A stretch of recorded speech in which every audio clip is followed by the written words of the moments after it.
Bonjour à tous, avec l'aide de Dieu, le Yom Yom du 27 Adar Aleph. Tout d'abord, le Rabbi nous dit qu'il faut étudier le Chumash du jour, le Tehillim du jour et le Tanya du jour. Puis le Rabbi nous ramène ce que son beau-père, Rabbi Yosef Yitzhak, le Rabbi précédent, sixième Rabbi de Chabad, a dit. Mon père, donc le Rabbi Rachab, Rabbi Shalom Dover, cinquième Rabbi de Chabad, a dit la vérité, le Emet, c'est la voie médiane. Le Emet, la vérité, c'est une ligne droite du début jusqu'à la fin. Le Aleph, la première lettre du Emet, et la première lettre de l'alphabet, le même qui est la deuxième lettre de Emet, c'est la lettre du milieu de l'alphabet. Le Tav, qui est la troisième lettre de Emet, c'est la dernière lettre des lettres de l'alphabet. Et sur le plan spirituel, ces trois lettres représentent le Ani Rishon. Je suis en premier, c'est Dieu qui parle.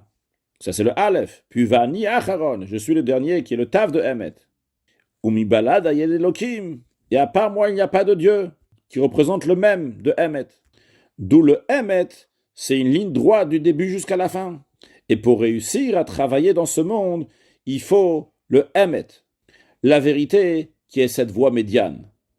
Lorsque quelqu'un s'écarte de cette voie médiane, de cette ligne droite, il va s'écarter à droite pour être trop sévère envers soi-même, se trouver des défauts, alors que ça ne correspond pas à la réalité. Il n'a pas ses défauts, mais il veut être plus strict sur lui-même. Ou bien trouver dans lui-même des fautes qui ne sont pas la réalité non plus. Ça, ce n'est pas le Emet, c'est une voie qui est fausse. De même, si quelqu'un va s'écarter du côté gauche, c'est-à-dire pour être indulgent, il sait qu'il a des défauts, mais il va cacher ses propres défauts. Il ne veut pas en entendre parler, il ne veut pas en penser, il ne veut pas agir pour les arranger. Ou bien, vu qu'il s'aime, alors, en conséquence, il va considérer légèrement le service de Dieu. En effet, il s'aime beaucoup. Donc il va essayer de trouver des moyens pour mettre le service de Dieu de côté. Ça, c'est lorsque quelqu'un dévie à gauche. Eh bien, ça aussi, c'est une voie qui est fausse. Donc, aussi bien être plus strict sur soi-même, sur des inventions, des choses qui n'existent pas, ou bien cacher la vérité de notre situation. Les deux sont des voies qui sont fausses.